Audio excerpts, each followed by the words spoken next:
Good afternoon, friends. We have to discuss the pH extractant. Okay, the simplest of the procedure. It is a phases one with the choice of about the four extractant. Okay, therefore this is the simplest method, and therefore it is a phases one to choice about the four extractant method. Okay, the commonest extractant is the water, and the ratio we have to use the 10 ml soil and 20 ml water. That is the 1s to 2.5 volume per volume. Okay, this is the ratio of we have to use of the soil and water. Okay, that is 1s to 2.5 volume. Okay, then some of the soils have the significant soluble salt content and which can affect the measured pH. Okay, you have to define, you have to give the some of the soil, and that soil it is a significant soluble salt content. Okay, some of the soil it have containing the significant soil content, and therefore which can affect the measured pH, means that soluble salt content is affect the measured the pH content. म्हणजे तुमच्या सॉइलच्या pH ला हे salt content काय करतात, pH ला affect करतात. Okay, then the concentration of the salt in the soil is varies with the season, and the dry season pH value being the lower than the wet season ones. Okay, म्हणजे एक प्रकारे काय की याच्यामध्ये the concentration of the salt in the soil varies, म्हणजे वेगवेगळ्या प्रकारच्या सॉइल्समध्ये concentration of salt काय असतं, डिफरंट असतं. ओके, वेगवेगळ्या प्रकारच्या सॉइल्समध्ये कॉन्सन्ट्रेशन ऑफ सॉइल काय असतं, डिफरंट असतं.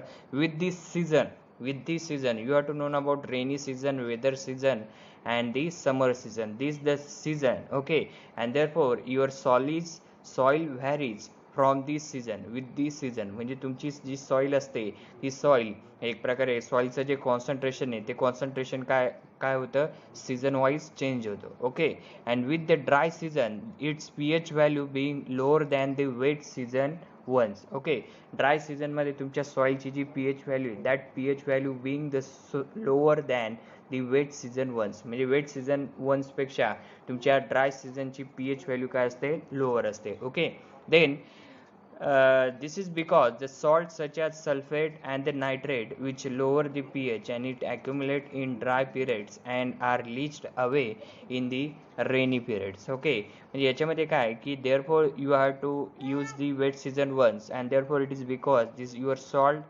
adds a sulfate and nitrate. तुमचं salt काय आहे, sulfate and nitrate, and therefore it is a lower the pH accumulate. pH accumulate ला काय करतं ते lower in the dry period. कोणत्या पिरियडमध्ये, dry period, and therefore it is a leach away in rainy period. Rainy पिरियडमध्ये काय होतं ते leach. Okay, then next is the values below the pH 5 indicate the significant amount of aluminum. Okay, therefore we have to know about the value is below the pH. Okay, तुमची जी value असते pH ची that the value is below the pH is indicate the significant amount of aluminium. जर तुमच्या सॉईलची value ही 5 पेक्षा लेस जर असेल तर समजून घ्यायचं की that your soil containing the aluminium content. Okay, if very much lower than 5 therefore all the acidity is in the form of aluminium. Okay, जर तुमची जास्तीत जास्त तुमची pH व्हॅल्यू ही 5 पेक्षा जर कमी असेल तर therefore all the acidity in the form of aluminium, म्हणजे तुमच्या सॉईलची जी ॲसिडिटी ती ॲसिडिटी पूर्णपणे कशामध्ये येते, ॲल्युमिनियममध्ये येते. Okay, the next is the surface of the clay and the human particles to increase the acidity by raising the hydrogen ion concentration. Okay, तर तुमचं जे सरफेस असतं that is your surface. Okay, that the surface of the clay the humus particle is increase the acidity. Okay, तुमचे जे humus particle असतात म्हणजे humus particles म्हणजे आपण त्याला दव म्हणतो. Okay, that the humus particle it is increase the acidity by raising the hydrogen ion concentration. म्हणजे तुमच्या सरफेस ऑफ क्लेवर तुमचे ह्युमस पार्टिकल काय होतात, इन्क्रीजेस करतात. कशाला, ॲसिडिटीला. आणि ते कशामुळे होतात, raising the hydrogen ion concentration. कशासाठी होतं ते, raising the hydrogen ion concentration, म्हणजे H+ कॉन्सन्ट्रेशन इन्क्रीजेस करण्यासाठी आपण काय करतो की सरफेस ऑफ क्लेवर ह्युमन पार्टिकलला काय करतो, इन्क्रीजेस करतो. Okay, then next is the effect on mineral soils. Okay, the effect on mineral soils with the permanent negative charge. The effect on mineral soils with the permanent negative charge or the organic soil with the negative charge, and therefore it varies the pH and it displays the H plus and lower than measure the pH of about 0.5 units, and therefore it is compared with the water extractant. कशा बरोबर compared होतं water extractant बरोबर. Okay, that this is all about the pH extractant. And the next point is about the difference in the pH between. Okay, look at this, the difference between the pH between water and salt solution. Difference pH चा जो difference आहे तो कोणत्या दोन solution मध्ये, water and salt solution मध्ये, and therefore it is extract. okay, that solution it is extract, and therefore it is known as salt effect. त्यालाच काय म्हणतो आपण, salt effect. And that salt effect you have to given this symbol, that is a delta pH. okay, look at this formula of this salt effect, that is a delta pH is equal to soil pH in the salt solution minus soil pH in water. okay, therefore this is the pH extractant.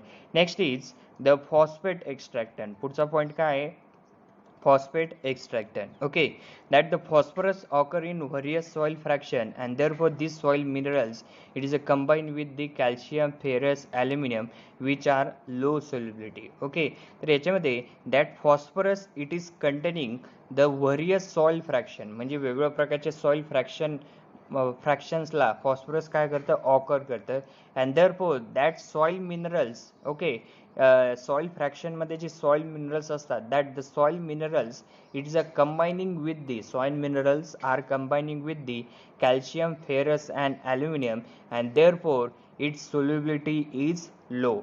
okay, minerals combine झाले calcium, ferrous आणि aluminium बरोबर, तर त्याची solubility काय होते, low होते. and it's bound to particle of the surfaces. कशाबरोबर, particle surfaces बरोबर काय करते, बाउंड करते. and it is example like the sesquisoid.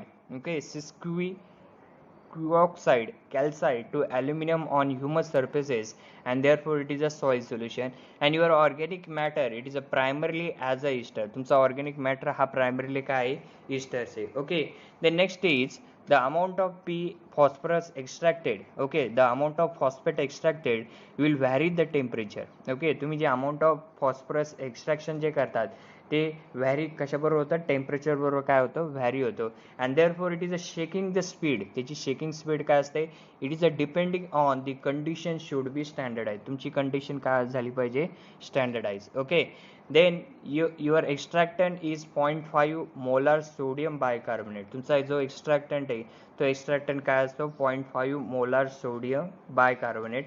and therefore it is adjusted to pH 8.5. म्हणजे तो pH आपण कितीला ऍडजस्ट करतो, 8.5 ला. Okay, then next is the biocarbonate.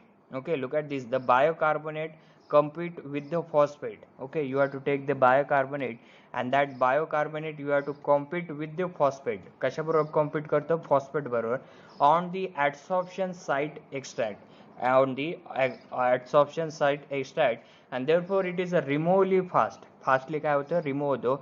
and therefore it is a soluble the calcium phosphate. calcium phosphate ला काय करतं, ते soluble करतो. okay, then the addition of the phosphate, the free activated carbon. okay, तुम्ही जे addition करतात phosphate free activated carbon ची, ती काय कधी करतात, बिफोर दी शेकिंग करण्याच्या अगोदर.